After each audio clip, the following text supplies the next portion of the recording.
So for everybody out there that doesn't know, and you probably don't know this because I stopped making videos before this happened, I work at a Honda dealership. And the things that I've been seeing over the past month, 2 months, is blowing me away as being a 4Runner owner. Welcome back, guys, to the first episode of the Basement Briefings. If you've been following along the 4Runner cast, stopped doing that, stopped driving the 4Runner. I drive a Audi S6, still have the 4Runner. Stopped doing those videos. We are in the basement. We are doing the Basement Briefings now.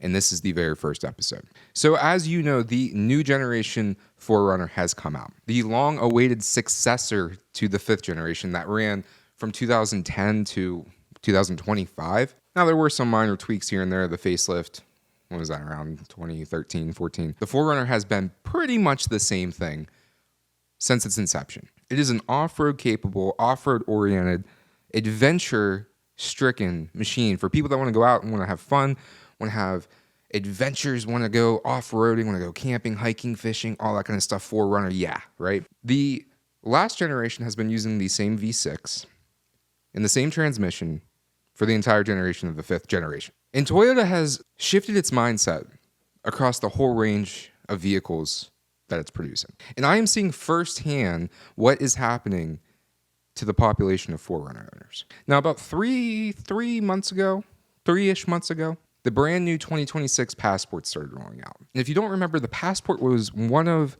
the first larger SUVs that Honda made. Off-road, rugged, made for the exact same people that love the 4Runner. They came back in the late 2010s and kind of look like lifted minivans, in my own opinion. But with this new generation, they have cracked the code. They have done something that Toyota should have done. They have made a car for the exact people that want those cars. It's boxy, it's rugged looking, it's comfortable, and most importantly, it has a V6 naturally aspirated engine, which is all Toyota 4Runner owners and potential owners would have asked for in the new generation of 4Runner. It boggles my mind how much Toyota is separating itself from the people that built its brand. Toyotas are getting so ridiculously expensive, and they're not doing what the people want them to do. At least if you're going to charge $80,000 for a new Tundra, make it what the people want. Don't make them compromise and say, yeah, you know what? It doesn't have the engine I want. It's got a V6. What's 80 grand? At my dealership, we have gotten late model Tundras, trade-ins at a Honda dealership. The ones with the V8 engines, stuff like that. And they're selling for almost close to what the new ones are selling for.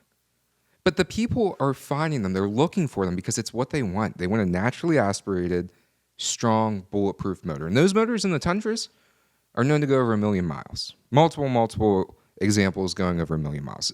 Some guy drove one through a California wildfire to save some people.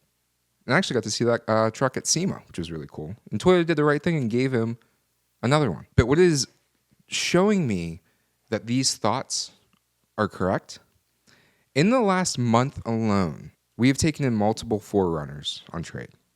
And you know what they're buying? They're buying the all-new Passport because it's what they wanted in their 4Runner, in the new 4Runner. That's what they wanted Toyota to do, and Toyota turned their backs on them. I'm getting guys coming from TRD pros that want to trade them in and buy a new Honda Passport. A new Honda Passport.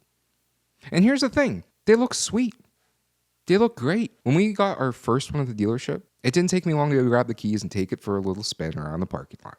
And you know what it felt like? It felt like what the 4Runner should have progressed to be. It still has that stance. It still feels like you're sitting up, you're looking down over the hood, but it's smooth, it's quiet, and it has the right power plant. These people that own 5th generation 4Runners, newer ones, less than 100,000 miles, now is the time to ditch it. The resale value, the trade-in value is at the highest it's going to be right now. People are paying close to sticker for TRD pros that are 2 years old, and they're paying that for a used car because they want the V6. They want the old transmission. They don't want to have the problems like the Tundras were having when they first came out and the engines were blown up, or what the Tacomas are having, issues with the transmissions. It's sad to see being a 4Runner owner and knowing what Toyota has done, but it makes sense for the consumer. Why pay for something that you don't really want? I wouldn't do it. Would you? No. I'll tell you one thing. When it comes time to get rid of my 4Runner, when it bites the dust, when it rusts out, which there's already rust on the tailgate underneath, Like when you lift the hatch up, rust forming. You know what I'm going to be buying? Not another 4Runner, a Honda Passport.